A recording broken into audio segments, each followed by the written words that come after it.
Pemirsa, untuk mengetahui kondisi terkini terkait banjir yang melanda Grobogan, kita tanyakan pada kontributor Berita Satu, Jamaah. Ya, selamat pagi, Jamaah. Iya, Jamaah, dari pantauan Anda di sana, seperti apa kondisi banjir di Grobogan saat ini? Apakah sudah mulai surut atau masih tinggi rendaman banjir di sana? Seperti apa? Ya, selamat pagi. Ando juga bisa dapat kami sampaikan hingga pada pagi hari ini banjir yang menggenang di Desa Tanggirijo, Kecamatan Teguwangu, Kabupaten Grobogan, Jawa Tengah, memang hingga pagi hari sudah berangsur surut setelah dari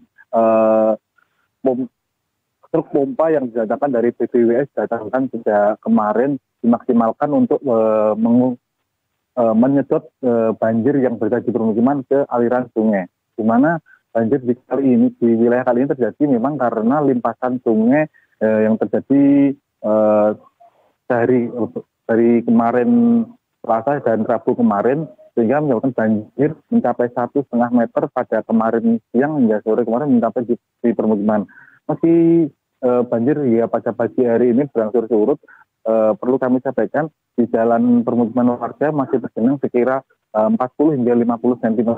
Sementara di permukiman yang cukup dalam di arah dusun di sisi utara, genangan banjir masih menggenangi sekira 1 meter di permukiman warga.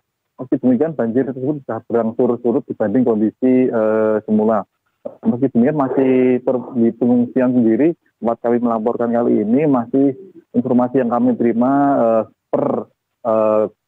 tadi malam, jumlah pengungsi di tempat kali ini terdapat 70 jiwa. Gitu, Ando.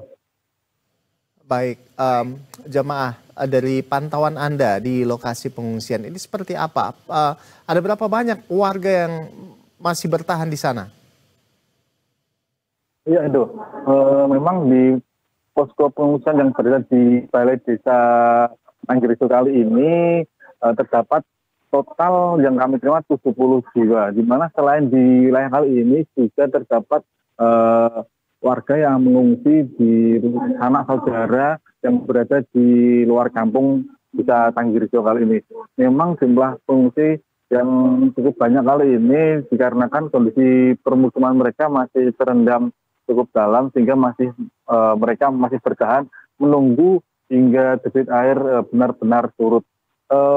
Memang selain di posko pengungsian kali ini, pasca adanya banjir datang sejak kemarin Rabu pagi kemarin, warga mulai dievakuasi.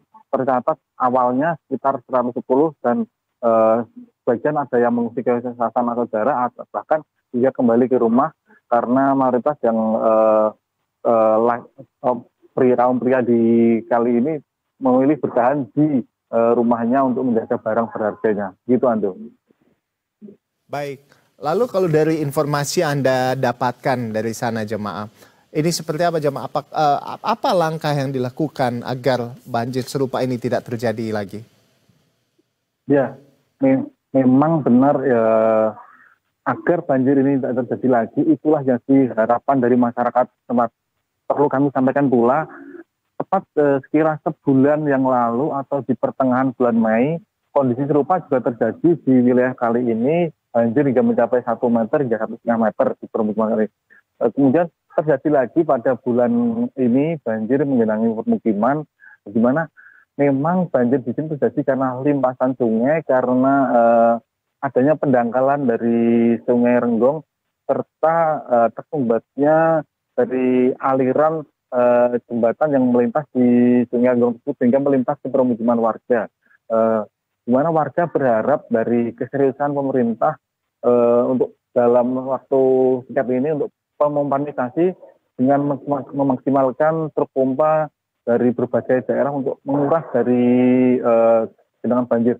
Untuk jangka panjangnya sendiri, warga berharap di mana adanya normalisasi atau pengerukan di sepanjang aliran Sungai Renggong yang setiap musim hujan terjadi banjir berdampak ke permukiman warga. Begitu, Ando. Baik. Jadi salah satu problemnya adalah masalah pengerukan di sana begitu ya, di sungai. Nah, kita tentunya berharap, Jemaah, bahwa normalisasi atau pengurukan di sana bisa segera dilakukan, dan juga tentunya ada solusi dari pemerintah yang konkret sehingga warga bisa kembali ke rumah dan bisa beraktivitas seperti sedia kala. Terima kasih jamaah atas laporan Anda dan selamat bertugas kembali. Salam sehat selalu di sana.